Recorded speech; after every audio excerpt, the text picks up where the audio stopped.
그래서 그 정도 이해하시고. 자, 그럼 이제 넘어갑니다. 권리금 보호로 들어갑니다.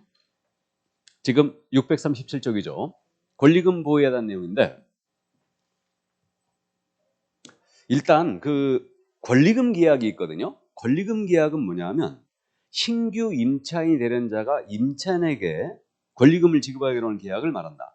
뭐 별거 아니죠. 그러니까 권리금 계약이라는 것은 나가는 임차인하고 들어오는 임차인이 있죠. 신규 임차인이 되는 자와 체결되는 계약이에요.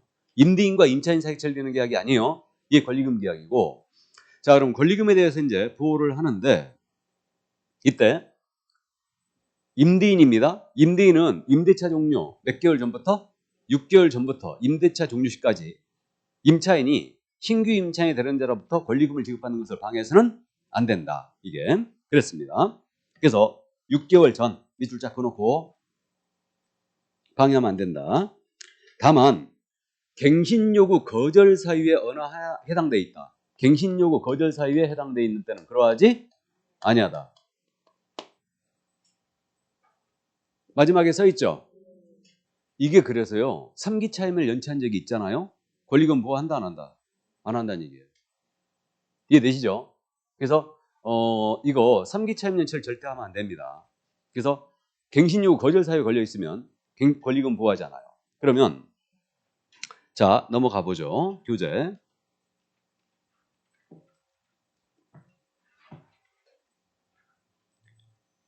그게 권리금 방해 유형이 638쪽에 지금 맨 위에 박스 처리돼 있죠. 요런 행위들이 권리금 방해 유형이에요. 그래갖고 요 부분은 읽어보면 그냥 느낌이 딱 오거든요. 권리금 방해 유형이라는 게. 그러면 권리금 보호가 되지 않는 경우를 갖고 박스 처리 다시 돼 있죠. 또 그 밑에.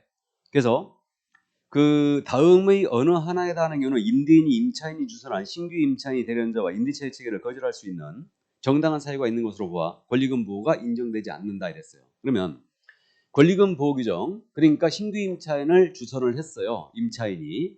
그런데 임대인이 신규 임차인과 임대차 계약 체결을 거절할 수 있는 사유, 정당한 사유가 있는 경우, 그게 뭐냐면 그 1번은 뭐 신규 임차인이 되는 자가 지급할 자력이 없다. 월세나 보증금을. 그럼 당연한 얘기고, 2번도 임대차 계약을 의무를 위반하거나 이런 유지하기가 어려운 상당한 이유가 있다. 근데 3번이 한 번쯤 보시라고 이걸 보는 건데, 임대차 목적물인 상가 건물을 1년 6개월 이상 영리 목적으로 사용하지 아니한 경우 그랬죠.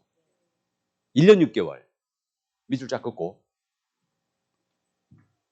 그러면 임대차 목적물을 영리 목적으로 1년 6개월 이상 사용하지 않는 경우에는 임대인은 신규 임차인이 되는 자와 임대차 계약을 거절할 수 있다는 얘기예요. 그죠? 이거 임대인이 영리 목적으로 1년 6개월 안 쓴 거예요? 임차인이 안 쓰는 거예요?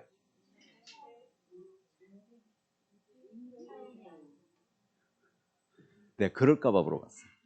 그럴까봐. 이거 임차인으로 오해하고 강의하시는 분들도 있거든요. 어떤 민법 교수 뭐 임차인이라고 하지 힘주어 강조하고 있던데 그 미친 거 아닌가 싶어 난. 아, 이거 너무 심했나 말이? 녹화되고 있는 내가 좀 과격하죠. 예. 약간 그 공부를 덜 했죠. 좋은데 그거 임대인입니다. 이거 임대인이에요. 임차인이 아니에요. 그러니까 이게 뭔 얘기냐면요. 이게 그 얘기입니다. 나가는 임차인이 신규 임차인을 주선했어. 임대차 계약을 그럼 신규 임차인하고 임대인이 해야 되죠. 권리금 계약은 신규 임차인과 나가는 임차인이 하는 거예요. 이렇게 하는 겁니다. 그러면 거절할 수가 있는데 1년 6개월 이상 영리 목적으로 안 쓴다는 얘기는 임대인이 나 이거 점포로 안 쓸 거거든? 내가 창고로 쓸 거거든? 그 얘기예요. 그러면 거절할 수 있어요. 뭔 말인지 아셨죠? 이건 임대인입니다. 그래서 임대인이 1년 6개월 이상 영리 목적으로 안 쓴다. 그 얘기예요. 임대인이. 그러면 거절할 수 있어요. 이게. 그러니까 점포로 안 쓰겠다는 얘기예요. 그거를. 다른 용도로 쓰겠다는 얘기지. 그냥 뭐 창고로 쓴다든가 내가 직접 뭐를 이제 공장으로 쓴다든가 순수 제조 공장으로. 그러면 이제 이거 비워두겠다. 1년 6개월. 그럼 이제 거절할 수 있어요. 뭔 말인지 아셨죠? 이 정도. 그러니까 그거 참고만 하세요. 자, 그럼 이제 그 정도 이해하시고 그럼 그런 사유가 없는 한 이제 방해해서는 안 된다. 이렇게 돼 있고, 그 다음에 방해를 했잖아요. 방해하면 이때는 손해배상을 청구할 수 있어요? 손해배상을 청구할 수 있고, 이때 이거 시효가 있어요. 시효가. 동그라미 3번이 있는데 몇 년이다? 3년이에요. 3년. 임대차가 종료한 날로부터 몇 년 내에 행사해야 된다? 3년 내에 행사해야 됩니다. 그렇게 돼 있고요. 그 다음에 이제 그 정보 제공 의무가 있는데, 임차인은 신규 임차인이 되는 자 있죠? 이자에 대해 알고 있는 정보를 제공하게 돼 있어요. 이자가 뺀돌뺀돌한지, 그 다음에 월세는 잘 내는지, 신용은 괜찮은지, 이런 정보 알고 있는 게 있다면 임대인한테 제공을 해줘야 되겠죠? 예, 그래서 이제 그렇게 해야 되고. 근데 제공할 것 같아, 안 할 것 같아? 절대 안 하지, 이거. 잘못하면 명예훼손 될 수 있죠, 이거. 자, 그래서 어쨌든 좋습니다. 제공하게 돼 있고. 자, 그 다음에 이제 그 권리금 보호 적용 제외란 말 나와 있는데, 그 대규모 점포나 준대규모 점포 있죠? 여기는 권리금을 보호하잖아. 여기 임차인은. 그럼 대규모 점포 생각나는 게 뭐가 있어요? 백화점. 준대규모 점포는 마트, 할인점. 그죠? 준대규모 점포는 바닥 면적 합계가 3,000제곱미터 이하인 경우를, 이상인 경우를 얘기해요. 준대규모 점포. 그러니까 3,000제곱미터 이상. 그렇게 되는데, 어쨌든 할인마트들, 근데 그런 데들이 이제 거기 들어가는 임차인은 보호 못 받고요.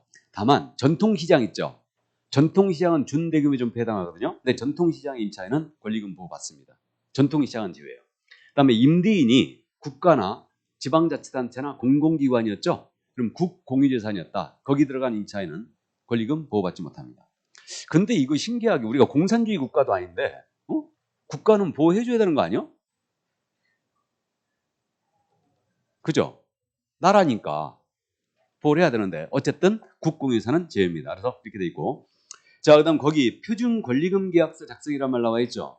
자, 그러면 우리 상가 건물 임대차 표준 계약서는 누가 정한다고 그랬어요? 법무부 장관이. 그죠?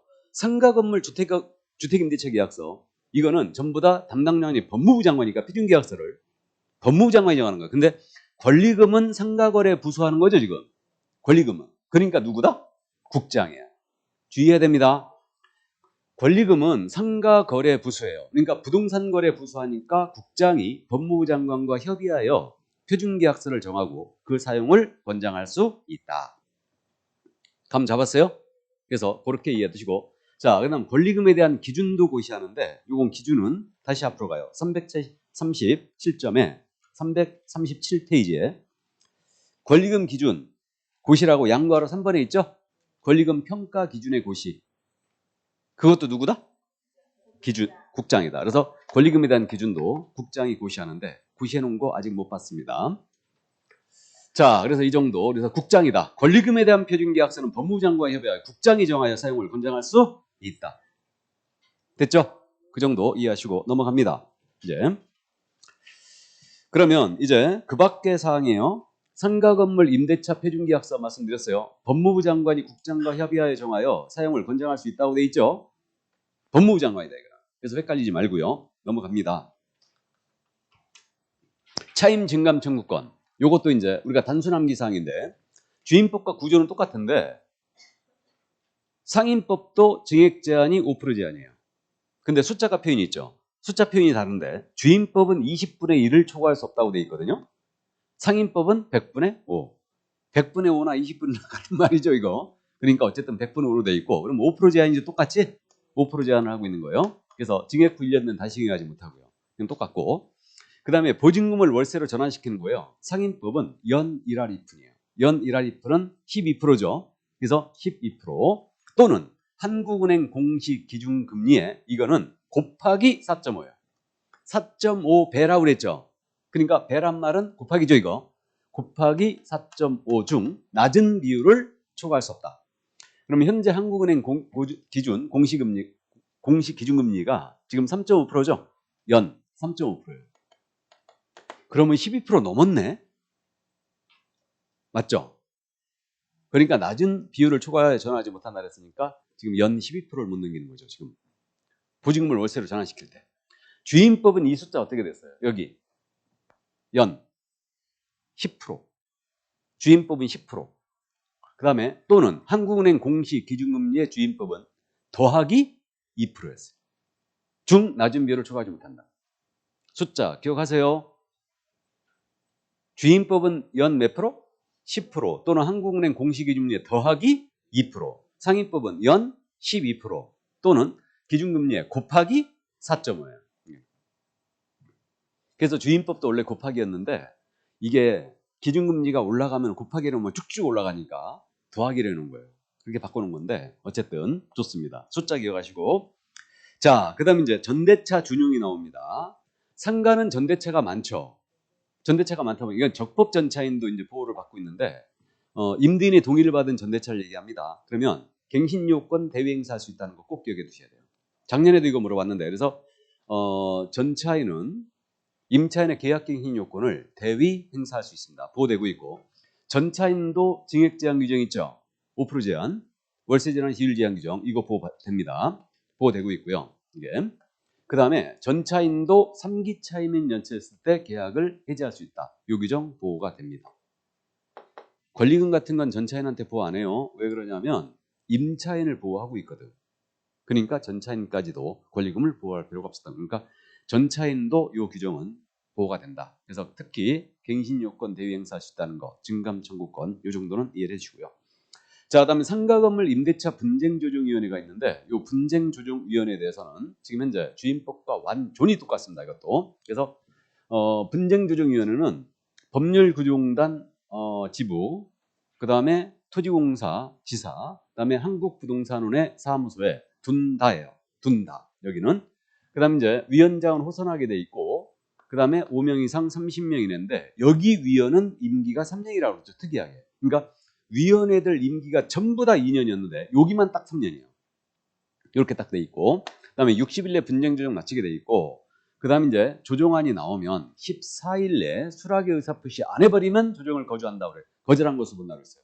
그러니까 조정안은 판결과 동일한 효력이 있다고 보시면 돼요. 그러니까 집행력이 있기 때문에 14일 내에 명시적으로 내가 승낙을 한다. 이런 의사 표시를 안 해버리면 거절한 것으로 판정해버려요. 이거는 14일입니다. 그래서 이렇게 되고 자, 그럼 이 정도만 이해를 해 두시기 바랍니다. 그럼 이제 넘어가 보죠. 그럼 넘어가도 되게 많네. 끝났네요, 그럼. 그래서 이게 이제 편면적 또 강행 규정성을 띠고 있죠. 그러니까 임차인에게 불리한 것은 모두 무효다. 이게 편면적 강행 규정이에요. 여기까지인데 여기서 그럼 우리 이제 상임법 다 봤거든요. 그럼 우리가 처음 시작할 때 서울의 경우는 환산보증금이 9억 이하로 와야지만 이거 전면적인 적용이 된다고 그랬죠. 그러면 9억을 넘어선 임대차, 그러니까 9억을 넘어섰다. 보증금 2억에다가 월세가 800만 원 있었다. 그럼 이 임차인은 환산이 10억 됐으니까 일부 규정만 적용한다고 그랬죠. 그럼 이 임차인은 대권 3기 요구 표준 요걸 적용한다. 맞죠? 이렇게 이제 이해하자고 그랬어요. 대권은 3기를 요구하는 표준한다. 대가 뭐라고요? 대항력 규정. 그다음에 권리금 보호 규정. 3기 차임 연체 시 해지 규정. 그다음에 영업 제한으로 인한 폐업 시 해지 규정 있죠. 그것도 이제 보호가 되고 있고. 그다음에 갱신 요구권 규정. 갱신 요구권 규정 보호가 되고 있고. 표준계약서 규정은 의미가 없는데 상가건물 임대차 표준계약서 규정 보호가 되고 있죠. 여기까지 적용이 되는데 그럼 거꾸로 이 임차인에게 적용 안 되는 게 우선 변제권 안 된다고 그랬죠. 그럼 이제 납득이 돼요? 요거만 딱 적용하니까 임차인이 확정일자 찍었어요. 이 상가 경매로 넘어갔어요. 우선 변제권 인정하지 않아요. 그죠? 그 다음에 또 그 증액 제한 규정 있죠. 이거 5% 제한. 5% 제한 보호되지 않습니다. 그러면 요 임차인 800이었죠 지금. 그러면 이거 계약 연장할 때 갱신 요구할 수 있죠. 임차인이 갱신해줘. 그럼 월세가 800이었죠. 5% 제한 안 받죠. 얼마든지 올려버릴 수 있지. 1000만 원. 그렇게 할 수도 있어요. 이해되세요? 그렇게 되는 겁니다. 그래서 증액제한 보호가 안 된다는 거예요. 다음에 임대차 계약 끝났을 때 보증금 안 돌려주면 임차권 등기 명령 신청할 수 없다고 그랬죠. 적용 안 돼요. 그다음에 존속기간 1년 후 분다는 규정 없죠. 이거 적용 안 돼요. 존속기간에 대한 보호 규정 적용 안 됩니다. 묵시행위신 그런 거 인정 안 해요. 이해되세요? 요 임차에는 그러니까 요것만 딱 보호가 되는 거예요. 이해하셨죠? 여기까지. 그래서 상임법 다 봤습니다. 그러면 커피 한 잔 먹고 경공면을 볼까요? 예, 쉬겠습니다.